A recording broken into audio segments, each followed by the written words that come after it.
sure that's never happened to you. I know it's happened to me a lot, and these little tiny sheet metal screws are a bitch.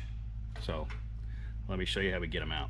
My name is Christopher. I've been a commercial aircraft mechanic for 3 decades. I started in general aviation and always wanted to fly, but I got that chance several years ago and earned my private pilot license. I'm single-engine sea and land rated with a high power and tailwheel endorsement. And now I'm sharing my passion in hopes it will inspire others to pursue their dreams. So I invite you to take a seat and ride along with me as we look at the world from above.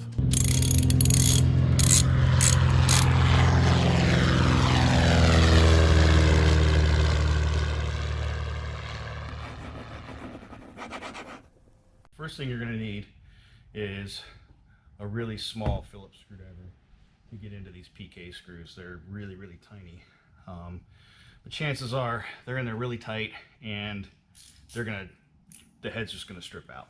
So I've had really good success by using a Dremel tool and a very thin blade.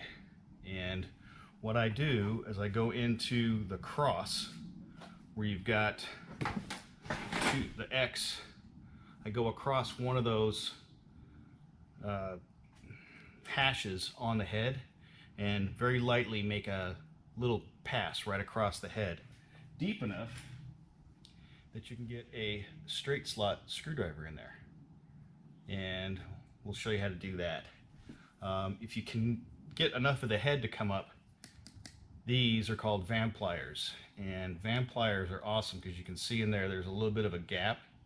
Well, that reaches and gets a hold around the top of the head if you can get enough room. Chances are, from the get-go, if you can get it busted loose enough to where the head comes up a little bit, these will grab it.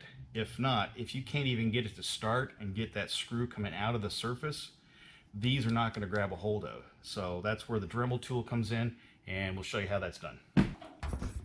Alright, so what I want to do is I want to look at that screw head and notice which direction the hashes are. So this hash, I probably have a better chance of, just because I'm right-handed and whatnot, I think I have a better chance of getting this Dremel to go right across that hash. And I've already tried this with the Phillips, and they need to be persuaded, and this is my persuasion.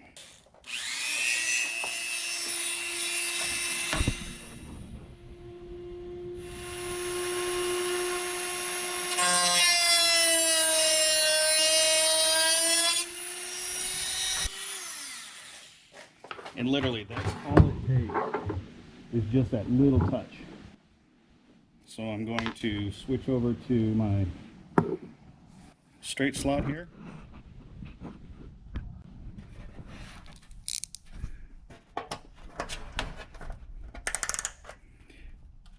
And there she goes.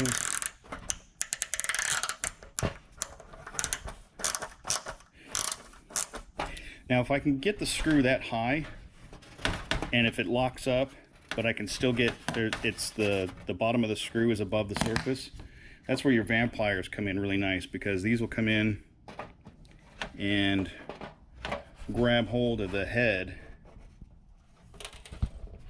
But be careful not to scratch the surface. So if I can help it, I'll try not to use the van pliers, only as a last resort. I try to use the just like that. So the top of the head, that'll focus. Just that little straight slot right there on that Phillips head will get these out. So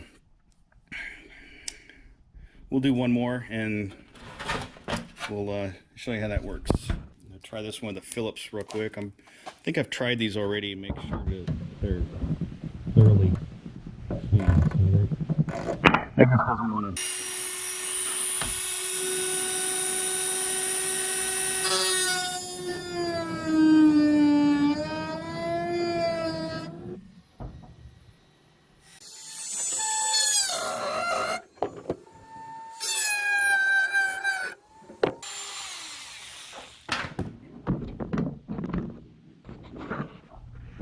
by selecting the crosshatch here, when you go across that part of the Phillips, you're not weakening the screw any more than you have to. So that's why we always try and find one of those two crosses to go in that direction. That way we can get the best screw. There is a possibility of that head snapping off, and then you are wholly screwed. So this one's gonna be a bitch.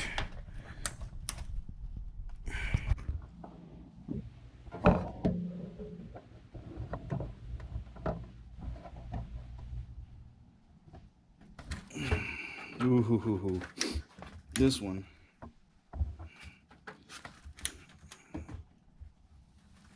Oh, barely.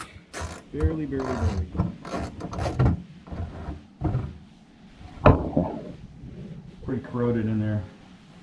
That's what happens. These get really corroded, and even a lot of these. Sometimes these are stainless steel screws,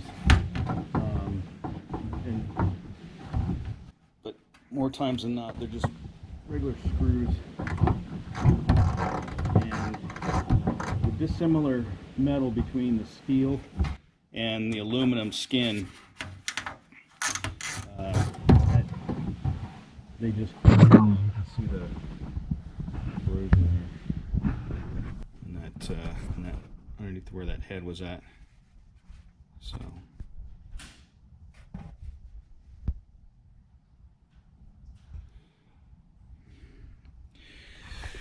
anyway, that's how we get these little screws out.